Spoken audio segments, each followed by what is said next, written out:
BA third year home science students, आजकल हम लोग ऑनलाइन क्लास में एनर्जी का चैप्टर पढ़ रहे हैं और कल की क्लास में हमने शुरू किया था कि हमारे शरीर में ऊर्जा की मांग को प्रभावित करने वाले कौन कौन से कारक होते हैं, यानी factors affecting energy requirement of the body. शरीर की देखो किसी भी प्रकार सब जानते हो, मैंने एक एग्ज़ाम्पल भी दिया था कि जो भाप द्वारा इंजन होते थे अब तो सब इलेक्ट्रिक इंजन हो गए हैं, चाहे इलेक्ट्रिक हो या भाप द्वारा। जब भाप द्वारा होता था तो कोयला जलता था, भाप उत्पन्न होती थी और उससे इंजन बढ़ता था, यानी रेलगाड़ी चलती थी। लेकिन अब इलेक्ट्रिक हो गए हैं, बिजली से इंजन चलता है और गाड़ी आगे की ओर बढ़ती है। तो चाहे वो भाप द्वारा इंजन चले या इलेक्ट्रिक द्वारा, दोनों में ही ऊर्जा उत्पन्न हो रही है और उस ऊर्जा का व्यय रेलगाड़ी के चलने में हो रहा है। सेम चीज़ हमारे बॉडी के साथ भी होती है। हम जो खाना खाते हैं, जो भोजन हम थाली सजाकर दाल चावल रोटी सब्जी ये सब खा रहे हैं, ये हमारे शरीर में चबाने के बाद नीचे उतरता है ऑसोफेगस से, स्टमक में पहुंचता है और हमारे स्टमक में जो HCl जूस है, हाइड्रोक्लोरिक अम्ल है, वह जूस भोजन के पाचन का कार्य प्रारंभ कर देता है। तो भोजन का पाचन यहीं से प्रारंभ हो जाता है और छोटी आंत तक हमारे भोजन का पाचन होता रहता है। प्रोटीन और कार्बोहाइड्रेट का पाचन स्टमक में और वसा का पाचन स्टमक से स्टार्ट होकर छोटी आंत में जाकर समाप्त होता है। यानी भोजन का पहले पाचन होता है जिसे हम डाइजेशन कहते हैं, फिर भोजन एब्जॉर्ब होता है, यानी हमारे रक्त के द्वारा एब्जॉर्ब कर लिया जाता है और सारा का सारा भोजन मेटाबॉलाइज्ड होता है, चयापचय होता है। तो इस तरीके से हमारे शरीर में भोजन के द्वारा उत्पन्न ऊर्जा पहुंचती है। यहाँ तक बात मैंने आपको कल समझाई थी। लेकिन जो ऊर्जा हमारे शरीर में पहुंचती है उसी से बेटा हम अपने शरीर के अंदर आंतरिक अंग हैं, हमारे जितने भी तंत्र हैं, जैसे ब्लड सर्कुलेटरी सिस्टम, यानी ब्लड सर्कुलेटरी सिस्टम का मतलब हृदय संबंधी सभी अंग आते हैं। पाचन तंत्र, डाइजेस्टिव सिस्टम, उससे संबंधित सभी अंग आते हैं। एक्सक्रीटरी सिस्टम, जिसके द्वारा मल और मूत्र व पसीना हमारे शरीर से बाहर निकलता है, गंदगी बाहर निकलती है, वो सब अंग आते हैं। प्रजनन अंग यानी रिप्रोडक्टिव सिस्टम, इन सभी अंगों को, जो कि आंतरिक रूप से हमें बाह्य आंखों से दिखाई नहीं देते लेकिन लगातार क्रियाशील होते हैं, चाहे हम जागृतावस्था में हों या सुप्तावस्था में हों। इसी प्रकार स्टूडेंट्स, हमारे बाह्य अंग आँख, नाक, कान, हाथ, पैर, मुंह, सब कुछ जब हम जागृतावस्था में होते हैं तो हर प्रकार की क्रियाओं को करने के लिए वो गतिशील होते हैं। फॉर एग्ज़ाम्पल, जैसे हमारे हाथ हर चीज़ उठाने, रखने, लिखने, है ना, सभी कार्यों को करने में बहुत मदद करते हैं। पैर हमारे चलने के लिए, दिमाग हमारे सोचने समझने, सभी प्रकार आँखें देखने के लिए, कान सुनने के लिए, नाक सूंघने के लिए और मुंह हम कुछ भी खाते या बोलते हैं, जिह्वा हमारी बोलने में मदद करती है और मुंह और दांत हमारे सब मिलकर भोजन के चबाने, खाने और उसका नीचे उसे उतारने में मदद करते हैं। तो कहने का मतलब मेरा ये है कि हमारे शरीर की जितनी भी ऐच्छिक क्रियाएं होती हैं, ऐच्छिक यानी जो हम इच्छा अनुसार करते हैं, और अनैच्छिक क्रियाएं जो हम इच्छा न रहते हुए भी करते हैं, वो सब अनैच्छिक क्रियाएं हैं और सभी कार्यों को करने के लिए ऊर्जा की आवश्यकता होती है। अब ये डिपेंड करता है कि हम किस प्रकार के कार्य कर रहे हैं। केवल इन्हीं क्रियाओं में ही ऊर्जा व्यय नहीं होती, बल्कि हमारे शरीर में जो भी टूटे फूटे अंग हैं उनकी मरम्मत करने में भी ऊर्जा व्यय होती है। शरीर की दैनिक आवश्यकताओं हेतु व्यक्ति को आमतौर पर 2160 कैलोरी ऊर्जा प्रतिदिन आवश्यक होती है। लेकिन यदि व्यक्ति ज़्यादा क्रियाशील है, जैसे मजदूर वर्ग का है, तो उसको प्रतिदिन 800 किलो कैलोरी उसमें जोड़ करके दी जानी चाहिए, तभी उसकी ऊर्जा जो उसके शरीर से व्यय हो रही है वह पूरी हो सकेगी। इस प्रकार कुल 2960 किलो कैलोरी प्रतिदिन ऐसे शारीरिक श्रम करने वाले व्यक्ति को आवश्यक होती है। अब बात आती है कि ऊर्जा का व्यय तो मैंने समझा दिया कि ऊर्जा की आवश्यकता क्यों होती है। अब ऊर्जा की आवश्यकता हर एक के लिए अलग अलग होती है, हर एक एज ग्रुप में अलग होती है। जैसे जो बच्चे होते हैं उनको अलग ऊर्जा की आवश्यकता होती है, किशोरों को अलग होती है, वृद्धों को अलग होती है, बीमारों को अलग ऊर्जा की आवश्यकता होती है। तो एज बहुत मायने रखता है। अब एक एक करके फैक्टर, ये चैप्टर बहुत बड़ा है इसलिए इसको मैं 2 पार्ट में वीडियो को आपके साथ शेयर करूंगी, यानी 2 क्लास में ये चैप्टर चलेगा। प्रत्येक व्यक्ति के शरीर में जो ऊर्जा होती है उसकी व्यय उसकी उम्र के अनुसार होती है। देखो पेज नंबर 41 है, आप सब अपना बुक में खोल लो ताकि अच्छे से चैप्टर को समझ सको लाइन बाय लाइन, और आपको जो टेबल्स आएंगी वो भी याद करनी है। प्रायः बाल्यावस्था में बच्चे अधिक क्रियाशील होते हैं, हम सब जानते हैं। उनके लिए इस अवस्था में अधिक कैलोरी की आवश्यकता होती है, परंतु जैसे जैसे बच्चा बड़ा होता है तो उसकी कैलोरी की मांग डिफरेंट हो जाती है। वो स्कूल पढ़ने जाने लगता है, दोस्तों के साथ बाहर खेलने लग जाता है मैदान में, तो उसके शरीर की जो शारीरिक क्रियाएं ज़्यादा बढ़ गईं तो कैलोरी का व्यय भी उसके शरीर में बढ़ गया। और प्रत्येक शारीरिक अवयव को क्रियाशील करने के लिए उसके शरीर में ऊर्जा की मांग बढ़ जाती है। इसी प्रकार जो किशोर बालक बालिका होते हैं, एक तो बेटा किशोरावस्था में भूचाल आ जाता है। भूचाल का मतलब ये है कि इस अवस्था में शारीरिक परिवर्तन बहुत तेज होते हैं, लड़का हो या लड़की। लड़कियों में ये परिवर्तन बहुत जल्दी शुरू हो जाते हैं। 11 वर्ष की उम्र से लेकर 15 वर्ष की उम्र तक मैक्सिमम परिवर्तन होते हैं। जैसे उनके प्रजनन अंगों में जो परिवर्तन होता है उसके कारण उनके पीरियड्स स्टार्ट हो जाते हैं, गुप्तांगों में बाल उगने लगते हैं, जो ब्रेस्ट का एनलार्जमेंट है वो शुरू हो जाता है, आवाज़ बदल जाती है, बड़ी भारी भारी आवाज़ हो जाती है, शरीर गठीला और सुडौल होने लगता है। इसी प्रकार लड़कों में 13-14 साल की उम्र के बाद यह विकास शुरू होता है। बच्चों की भी आवाज़ बदल जाती है, चेहरा भारी हो जाता है, शरीर सुडौलता लेने लगता है, दाढ़ी मूछें आ जाती हैं, गुप्तांगों में बाल उगने लगते हैं और गुप्तांग बनने लग जाते हैं। उनका बनना क्या मतलब, बढ़ने लगते हैं। तो कहने का मतलब है सभी तरह से किशोरावस्था में बहुत तेजी के साथ विकास होने लगता है, और जब विकास होता है शरीर में तो भी ऊर्जा की खपत बढ़ जाती है, यानी ऊर्जा की मांग बढ़ जाती है, और इसके साथ साथ इनका दिमाग बहुत चलता है। और इस समय ये शारीरिक और मानसिक रूप से बहुत ज़्यादा एक्टिव होते हैं। ज़रा सा कुछ कहिए फटाफट दौड़ जाते हैं साइकिल चला के या कुछ भी सामान लेने खरीदने और अपने दोस्तों के साथ मौज मस्ती करने। तो तरह तरह की जो क्रियाशीलताएं इनके शरीर से बढ़ रही हैं वो सब मिला कर के परिणाम ये होता है कि इनको अपने शरीर से कार्य करने के लिए अधिक ऊर्जा की आवश्यकता होती है। अब हम लोग आते हैं किशोरावस्था के बाद, जैसे जैसे हम लोग की उम्र बढ़ती है, जैसे जैसे हम प्रौढ़ावस्था की दहलीज पर आते हैं। प्रौढ़ावस्था में भी 2 अवस्थाएं यहाँ पे जिक्र नहीं हुआ है, लेकिन मैं आपको बताती हूँ 2 स्पेशल जो हम लोग की कंडीशंस होती हैं महिलाओं की, स्पेशली प्रौढ़ावस्था में, वो है गर्भावस्था और दुग्धपान की अवस्था।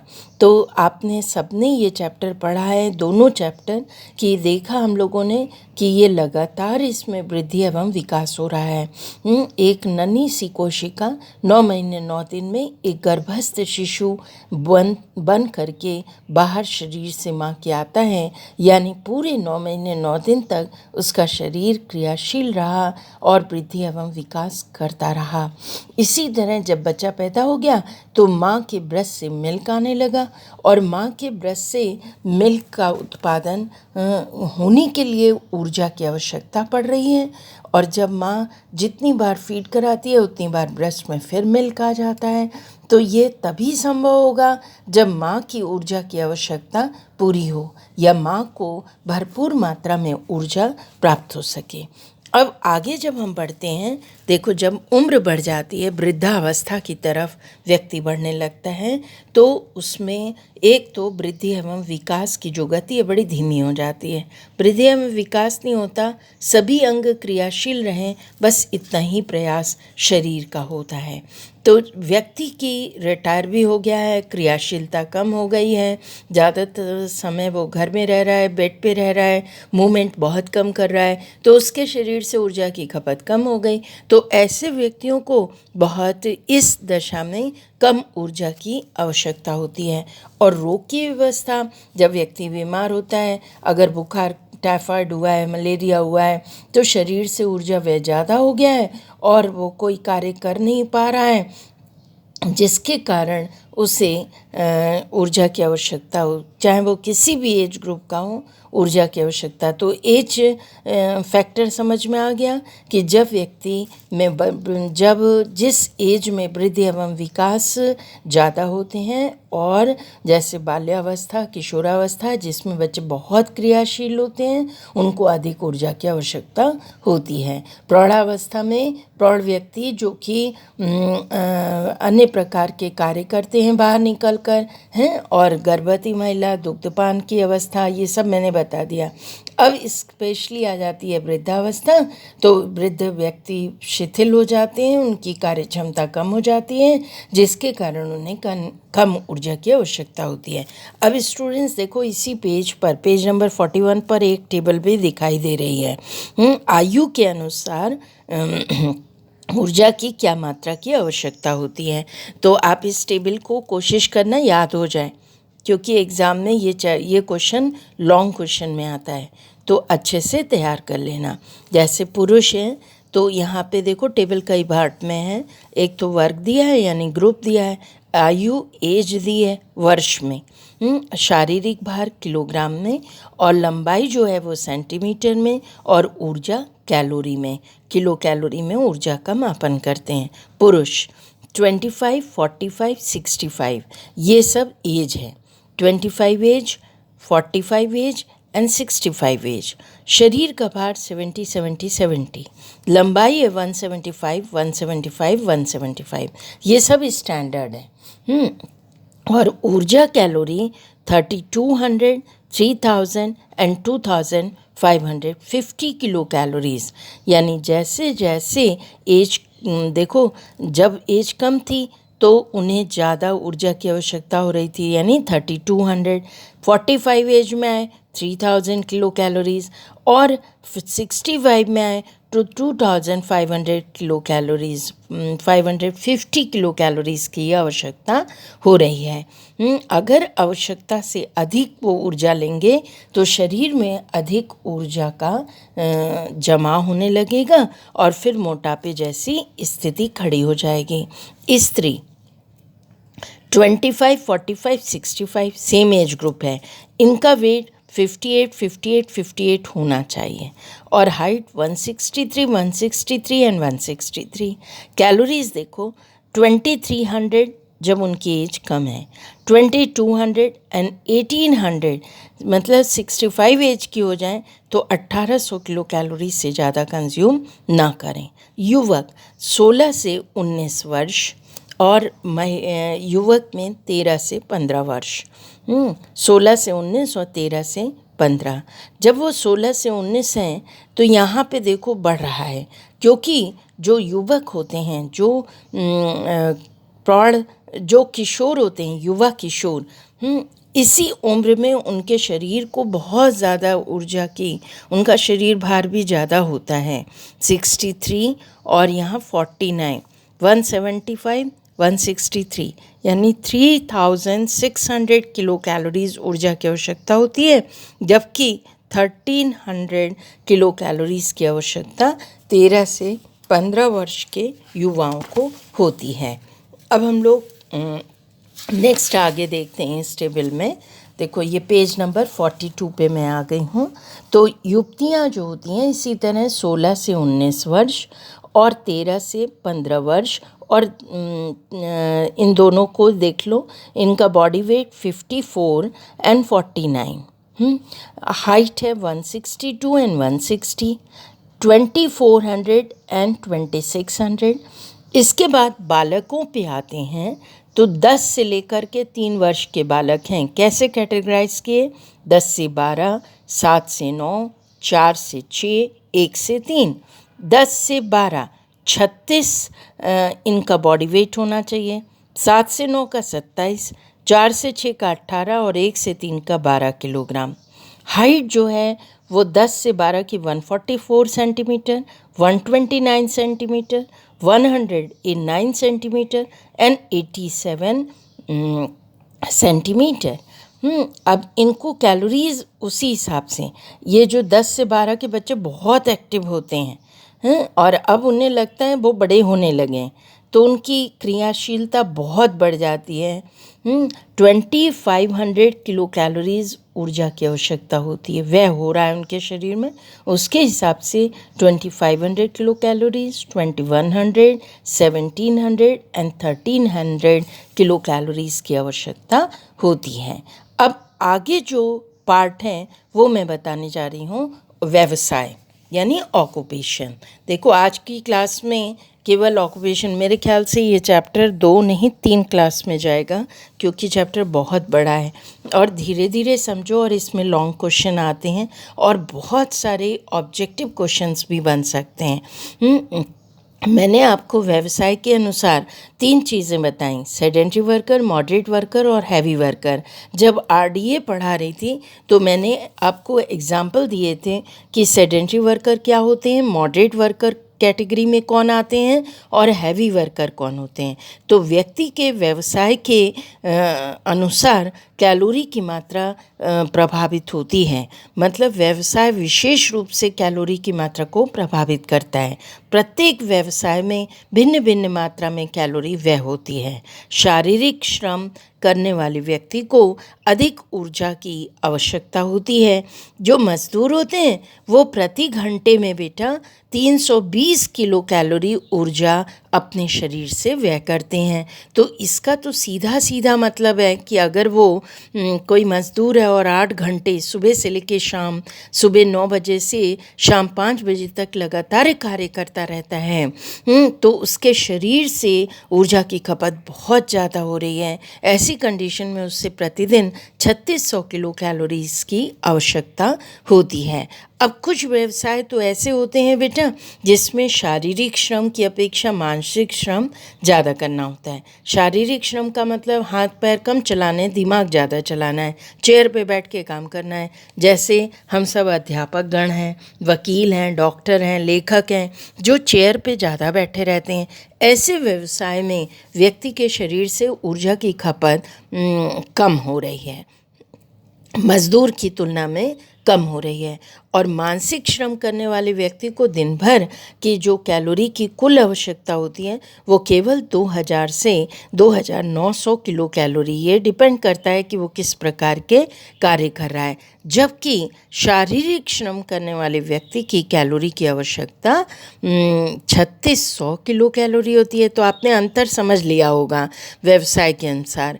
अब कुछ व्यक्ति तो अपंग होते हैं, विकलांग होते हैं, तो जो ऐसे व्यक्ति होते हैं जो हाथ पैर से चल नहीं पाते, कोई काम नहीं कर पाते, तो बेटा उनके शरीर से फिर ऊर्जा की खपत भी तो बहुत कम हो जाती है, क्योंकि उनके शारीरिक अंग बड़े शिथिल पड़ जाते हैं। ऐसी स्थिति में समस्त शारीरिक क्रियाओं को करने के लिए केवल 1300 से 2000 किलो कैलोरी व्यय की आवश्यकता होती है। अब इतनी भी कैलोरी की आवश्यकता आप कहेंगे क्यों हो रही है? क्योंकि बेटा वो रेंग रेंग के चलते हैं, घिसट के चलते हैं या बैसाखी का सहारा लेके चलते हैं, पर चलते तो हैं, तो ऊर्जा की आवश्यकता हो रही है। अब इस कैटेगरी को भी आप यूँ इस टेबल के द्वारा समझ लो। व्यवसाय के आधार पर ऊर्जा की आवश्यकता। जो मजदूर होते हैं बेटा, मैंने अभी कहा कि वो 8 घंटे अगर लगातार काम करते हैं तो उनके शरीर से ऊर्जा की खपत बहुत ज़्यादा होती है, और प्रति घंटे हम देखें तो 300 किलो कैलोरी ऊर्जा एक मज़दूर अपने शरीर से व्यय करता है। तो मज़दूर में भी कई कैटेगरी हैं। मज़दूर का मतलब यहाँ बिल्कुल मज़दूर है, लेबर है, जो 3 मंजिला 10 मंजिला बिल्डिंग बन रही है, नीचे से ऊपर तक जा रहा है, आ रहा है, ईंटा गारा ढो रहा है, तो उसके शरीर को 4100 से 5000 किलो कैलोरीज़ की प्रतिदिन आवश्यकता होती है। लेकिन एक खेती करने वाला जो मज़दूर होता है, जो खेत में काम करता है, तो वो जब गुड़ाई करता है, अब तो मशीनें भी आ गई हैं, खेत में बीज डालने का काम है, खरपतवार को नोचने का काम है, तो उसके शरीर से थोड़ी ऊर्जा कम व्यय होती है। 3200 से 4100 किलो कैलोरीज़ की आवश्यकता होती है। कपड़े बनाने वाले जो होते हैं, एक तो जुलाहे होते हैं और एक टेलर होते हैं। टेलर को मशीन चलानी होती है, जो जुलाहे को जो खद्दी होती है उसके ऊपर कपड़े की बुनाई का काम करना होता है। लेकिन बैठ कर के ज़्यादा कर रहा है, उसके शरीर से फिज़िकल वर्क कम हो रहा है, मेंटल वर्क ज़्यादा हो रहा है। तो 2400 से लेकर 2700 किलो कैलोरीज़ की आवश्यकता प्रतिदिन होती है। लेकिन जो मानसिक कार्य करने वाले हैं उनको केवल 2000 से 2500 किलो कैलोरीज़ की आवश्यकता होती है।